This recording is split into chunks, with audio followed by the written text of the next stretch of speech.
Hi வணக்கம். என் பேர் Tamilselvi GG. நான் 2019 தெரு நாய்களுக்காக சர்வீஸ் பண்ணிகிட்ருக்கேன். வேலை பண்ணுறீங்களா சர்வீஸ் பண்ணுறீங்களா அப்படின்னு கேட்டால் நான் சர்வீஸ் தான் பண்ணுறேன். ஏன்னா வேலை பணம் ஈட்டி கொடுக்கும், சேவை பணத்தை செலவழிக்க வைக்கும்.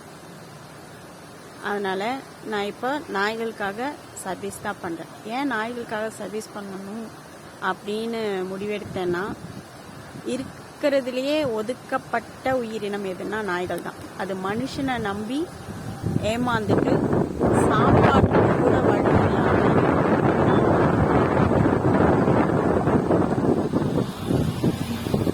ரோட்டில் சுற்றி திரிஞ்சிட்டு. அதுவும் நான் சொல்கிறது நம்முடைய இந்தியன் பரியாஸ் என தெரு நாய்களை பற்றி மட்டும்தான். பிரீட் டாக்ஸ்க்கு கிடைக்கக்கூடிய எந்த ஒரு சலுகையும் நம்ம நாட்டினங்களுக்கு கிடைக்கலங்கிறது தான்.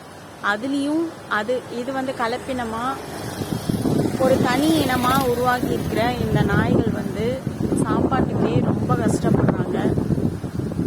சாத்தனூர் அணையில் கேன்சர் வந்த நாய்கள் நிறைய பேர் இருக்காங்க. கெனைன் டிஸ்டம்பர் வந்த நாய்ங்க கூட இருக்காங்க. அவங்களுக்கெல்லாம் அரசு மருத்துவ உதவி பண்ணணும்னு சொல்லிட்டு நான் வேண்டுகோள் வைக்கிறேன். ஏன்னா எல்லா நாய்களையும் என்னால் மட்டுமே காப்பாற்றிட முடியாது, இல்லை எல்லா நாய்களுக்கும் என்னால் மட்டுமே உணவு கொடுத்துட முடியாது. நாய்களுடைய உணவு ஒரு பிஸ்கெட்டோ ஒரு பன்னோ, இல்லை நம்ம குடிக்கிற காஃபியை கொஞ்சம் ஊற்றுறதோ இல்லை.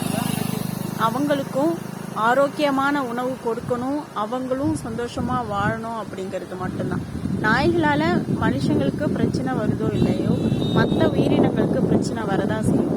நம்ம நாய்கள்கிட்ட பழகுற விதமும் அவங்கள பழக்கப்படுத்துகிற விதமும் மற்ற உயிரினங்களுக்கும், அதாவது ஆடு மாடு கோழிகளுக்கும் துன்பம் வராமல் இருக்க உதவி பண்ணும். அதனால் நீங்களும் நாய்க்கு நல்ல உணவு கொடுங்க, தண்ணி வைங்க.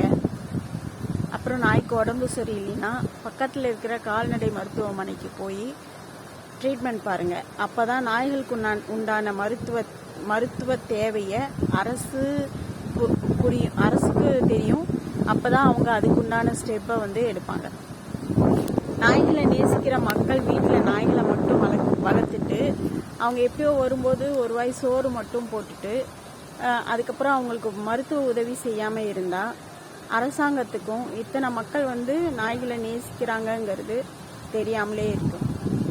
அதனால் கால்நடை மருத்துவமனைக்கு போய் உங்கள் நாய்களுக்கான வெறி நோய் தடுப்பூசியை நாச்சும் போடுங்க.